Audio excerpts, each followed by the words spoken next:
اعوذ باللہ من الشیطان الرجیم بسم اللہ الرحمن الرحیم وَإِذْ قُلْتُمْ يَا مُوسَىٰ لَن نَّصْبِرَ عَلَىٰ طَعَامٍ وَاحِدٍ فَادْعُ لَنَا رَبَّكَ يُخْرِجْ لَنَا مِمَّا تُنبِتُ الْأَرْضُ مِن بَقْلِهَا وَقِثَائِهَا وَفُومِهَا وَعَدَاسِهَا وَبَصَالِهَا قَالَ أَتَسْتَبْدِلُونَ الَّذِي هُوَ أَدْنَىٰ بِالَّذِي هُوَ خَيْرٌ اهْبِطُوا مِصْرًا فَإِنَّ لَكُم مَّا سَأَلْتُمْ وضربت عليهم الذلة والمسكنة وباءوا بغضب من الله ذلك بأنهم كانوا يكفرون بآيات الله ويقتلون النبيين بغير الحق ذلك بما عصوا وكانوا يعتدون صدق اللہ العظیم۔ السلام علیکم ورحمۃ اللہ وبرکاتہ۔ یہ سورہ البقرہ کی آیتیں ہیں جس میں ارشاد ہوتا ہے، اور جب کہا تم لوگوں نے اے موسیٰ ہم ہرگز صبر نہیں کریں گے کسی ایک کھانے پر، بس آپ پکاریں ہمارے لیے اپنے رب کو کہ وہ نکالے ہمارے لیے اس میں سے جو اگاتی ہے زمین، جیسے کہ اس کی سبزی، اس کی ککڑی، اس کا گندم، اس کی مسور، اس کی پیاز۔ انہوں نے کہا کیا تم لوگ بدلنا چاہتے ہو اس کو جو کمتر ہے اس کے بدلے جو بہتر ہے؟ تو تم لوگ اترو کسی شہر میں، تو یقیناً تمہارے لیے ہے جو تم مانگتے ہو۔ اور ان پر تھوپ دی گئی ذلت اور محتاجی، اور وہ لوگ لوٹے اللہ کے غضب کے ساتھ، یہ اس لیے کہ وہ انکار کرتے تھے اللہ کی آیات کا اور قتل کیا کرتے تھے نبیوں کو بغیر حق۔ اس سبب سے جو انہوں نے نافرمانی کی اور جو حد سے تجاوز کیا کرتے تھے۔ وَإِذْ قُلْتُمْ يَا مُوسَىٰ لَن نَّصْبِرَ عَلَىٰ طَعَامٍ وَاحِدٍ۔ حب دنیا، دنیا کی محبت، دنیا کی کشش، اور اللہ کی محبت اور اللہ کی کشش دونوں ایک دل میں نہیں سما سکتی۔ جب دنیا کی محبت سے انسان کا دل مڑ جاتا ہے تو اس دل میں اللہ اپنی محبت کی جگہ بناتا ہے۔ لن نصبر، صبر، صبر کی منزلیں ہیں۔ اللہ تعالیٰ قرآن کریم میں فرماتا ہے وَلَنَبْلَوْنَكُمْ بِشَيْءٍ مِّنَ الْخَوْفِ وَالْجُوعِ وَنَقْصٍ مِّنَ الْأَمْوَالِ وَالْأَنفُسِ وَالثَّمَرَاتِ۔ میں تم کو آزماؤں گا خوف میں، جو میں، مالوں کے نقصان میں، جانوں کے نقصان میں، اور ثمرات میں، یعنی مستقبل کے نتائج میں۔ اللہ لطیف اور خبیر ہے۔ دنیا کی کثافتوں سے نکلنے پر لطافتیں شروع ہوتی ہیں، روحانی مدارج ملنا شروع ہو جاتے ہیں، اور روحانی ترقی انسان کو اللہ سے ملاتی ہے۔ صبر کے کمالات ہیں، صبر کے کمالات انسان کو روحانی بناتے ہیں۔ صبر کے کمالات انسان کو دنیا سے بے نیاز کرتے ہیں۔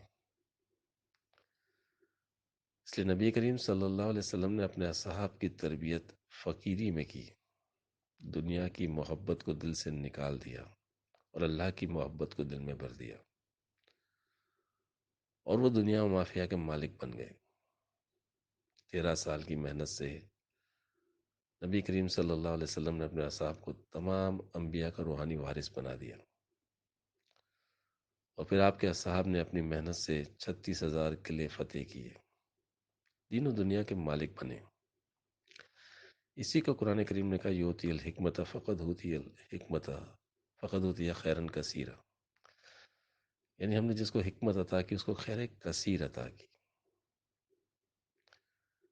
اس لیے موسیٰ علیہ السلام کی قوم کی مثال ہے کہ موسیٰ علیہ السلام کی قوم صبر کی پہلی منزل میں ہی پکار اٹھی کہ ہم صبر نہیں کر سکتے۔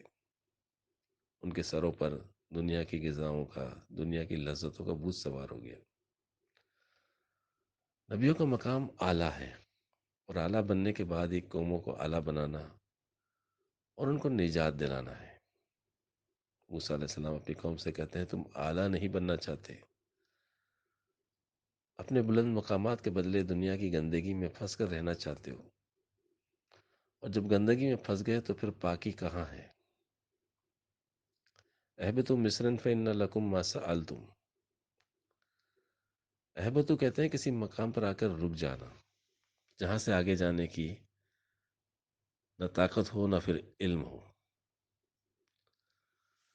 اللہ اپنی منزلوں، اپنے مقامات سے پہلے اپنی سنتوں کے مطابق اپنے بندوں کو آزمائشوں سے گزارتا ہے۔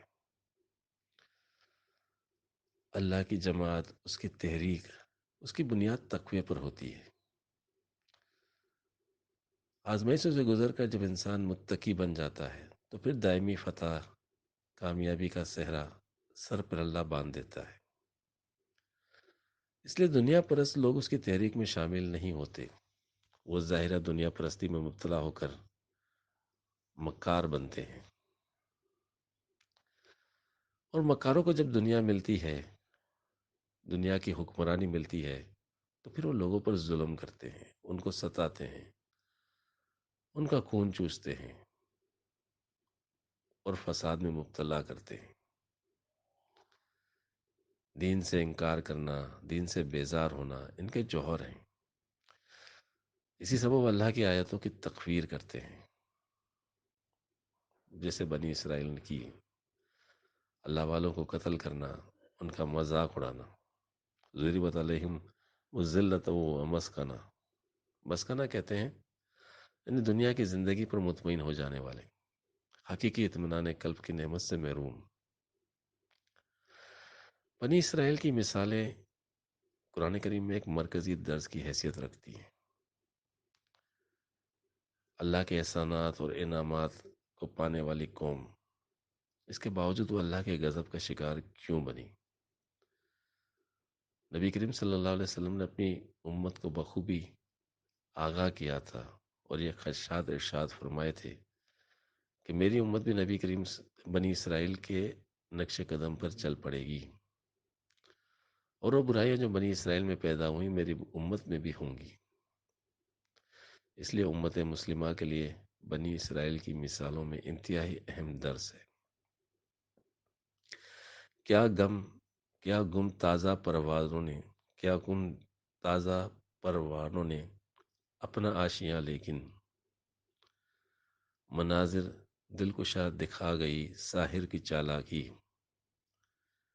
حیات تازہ اپنے ساتھ لاتی، حیات تازہ اپنے ساتھ لائی لذتیں کیا کیا، رکابت، خود فروشی، ناشق بائی، ہوس ناکی۔ فروغ شمع نو سے بزم مسلم جگمگا اٹھی، مگر کہتی ہے پروانوں سے میری کہنا ادراکی۔ تو اے پروانہ یہ گرمیز محفل داری، چو مندر آتش خود سوز اگر سوز دل داری۔ اے پروانہ تو جو جل رہا ہے محفل کی شمع کی تپش سے، اگر تجھ میں ذرا سے دل کی تپش ہے تو میری طرح اپنی آگ میں جل۔ وآخر دعوانا الحمدللہ رب العالمین۔